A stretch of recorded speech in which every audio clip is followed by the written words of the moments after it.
नमस्कार। आज के इस एक्सप्लेनर में हम एक बेहद दिलचस्प कानूनी उलझन को डिकोड करने वाले हैं। जरा सोचिए, एक ऐसा अजीब विरोधाभास जहां जो कानून लोगों की सुरक्षा के लिए बनाए गए थे, उनका ही धड़ल्ले से गलत इस्तेमाल होने लगा। ये स्थिति इतनी गंभीर हो गई थी कि भारत के सर्वोच्च न्यायालय यानी सुप्रीम कोर्ट को व्यक्तिगत स्वतंत्रता की रक्षा के लिए बीच में हस्तक्षेप करना पड़ा। तो आज हम बात करेंगे अरनेश कुमार बनाम स्टेट ऑफ बिहार के उस ऐतिहासिक फैसले की, जिसने भारत में गिरफ्तारी के नियमों को पूरी तरह से बदल कर रख दिया। ठीक है, तो चलिए इसमें गहराई से उतरते हैं। आज हम जिन 4 अहम पहलुओं पर गौर करेंगे वो हैं: पहला, अरनेश कुमार केस; दूसरा, धारा 498A का दुरुपयोग; तीसरा, गिरफ्तारी के नए नियम; और अंत में व्यक्तिगत स्वतंत्रता की रक्षा। तो शुरुआत करते हैं हमारे पहले भाग से, अरनेश कुमार केस। ये पूरा मामला साल 2014 का है। सुप्रीम कोर्ट के सामने केस नंबर 1277 के रूप में एक विशेष अनुमति याचिका यानी स्पेशल लीव पिटीशन आई। याचिकाकर्ता अरनेश कुमार ने अग्रिम जमानत की मांग की थी, जिसे निचली अदालतों और यहां तक कि हाईकोर्ट ने भी खारिज कर दिया था। अब ये आरोप असल में कितने गंभीर थे, ये समझना बहुत जरूरी है। अरनेश कुमार पर आईपीसी की धारा 498A और दहेज निषेध अधिनियम की धारा 4 के तहत आरोप लगाए गए थे। धारा 498A दहेज प्रताड़ना से जुड़ी है, जिसमें 3 साल तक की सजा का प्रावधान है। लेकिन सबसे बड़ी बात यह है कि ये एक गैर जमानती और संज्ञेय अपराध है। आसान भाषा में कहें तो इसका मतलब है कि पुलिस किसी को भी बिना वारंट के तुरंत गिरफ्तार कर सकती है और जमानत पाना कोई अधिकार नहीं रह जाता। वहीं धारा 4 के तहत भी 2 साल की सजा का प्रावधान है। इसका सीधा सा मतलब ये था कि आरोपी के सामने एक बहुत ही गंभीर स्थिति खड़ी थी, जहां तुरंत और बिना वारंट गिरफ्तारी की तलवार लटक रही थी। और यहीं से हम पहुंचते हैं अपने दूसरे भाग पर, धारा 498A का दुरुपयोग। सुप्रीम कोर्ट ने जब इस मामले को देखा तो उन्होंने सिस्टम में एक बहुत ही गहरी समस्या को पहचाना।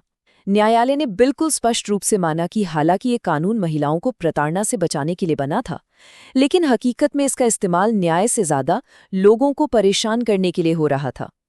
और ये आंकड़े इस बात को बहुत शानदार तरीके से स्पष्ट करते हैं। धारा 498A के मामलों में दोष सिद्धि दर यानी कन्विक्शन रेट सिर्फ 15% थी। इसका मतलब है कि पूरे 85% मामलों में आरोपी या तो बरी हो रहे थे या फिर अदालत द्वारा केस को खारिज किया जा रहा था। ये एक बहुत बड़ा अलार्म था कि ज्यादातर मामलों में आरोप अदालतों में साबित ही नहीं हो पा रहे थे और कानून का जमकर गलत इस्तेमाल हो रहा था। तो स्थिति कुछ ऐसी थी कि कानून का मूल इरादा महिलाओं को दहेज प्रताड़ना से बचाना था, लेकिन हकीकत बिल्कुल उलट थी। ये लोगों को परेशान करने और बिना किसी जरूरत के उन्हें जेल में धकेलने का एक हथियार बन गया था। सुप्रीम कोर्ट ने इस बात पर गहरी चिंता जताई कि पुलिस बस शिकायत मिलने पर बिना सोचे समझे मनमाने ढंग से गिरफ्तारियां कर रही थी। किसी को भी बिना किसी ठोस वजह के जेल भेज देना असल में न्याय की मूल भावना के ही पूरी तरह खिलाफ था। चलिए आगे बढ़ते हैं और देखते हैं कि ये पूरी स्थिति कैसे एक नया रूप लेती है। भाग 3, गिरफ्तारी के नए नियम। इसी भारी दुरुपयोग को रोकने और पुलिस की मनमानी पर लगाम लगाने के लिए सुप्रीम कोर्ट ने इस ऐतिहासिक फैसले में गिरफ्तारी की प्रक्रियाओं में बड़े सुधारों का आदेश दिया। और ध्यान देने वाली बात यह है कि यह फैसला सिर्फ दहेज के मामलों तक सीमित नहीं था, बल्कि हर उस आपराधिक मामले पर लागू हुआ जिसमें सजा 7 साल से कम है। पुलिस प्रोटोकॉल में ये एक बहुत बड़ा पैराडाइम शिफ्ट था। अरनेश कुमार फैसले से पहले संज्ञेय अपराधों में पुलिस के लिए गिरफ्तारी लगभग एक ऑटोमेटिक प्रोसेस बन चुकी थी। शिकायत मिली, एफआईआर हुई और सीधे गिरफ्तारी।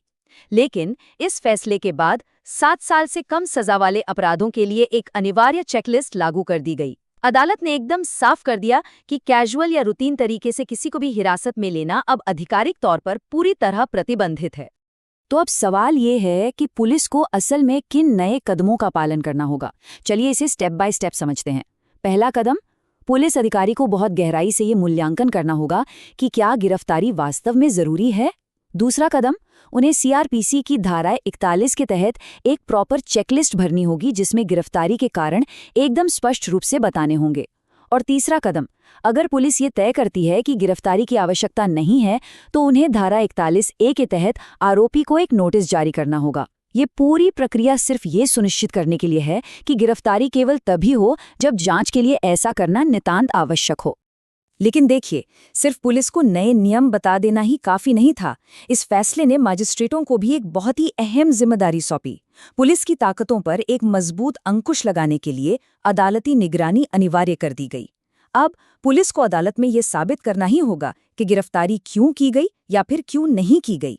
मजिस्ट्रेट की ये ड्यूटी है कि वो पुलिस द्वारा पेश की गई धारा 41 की चेकलिस्ट की बहुत बारीकी से जांच करे।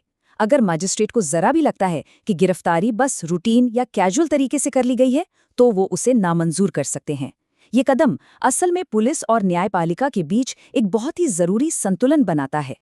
तो सबसे अहम बात ये है, जो हमें हमारे चौथे और अंतिम भाग की तरफ ले जाती है, व्यक्तिगत स्वतंत्रता की रक्षा।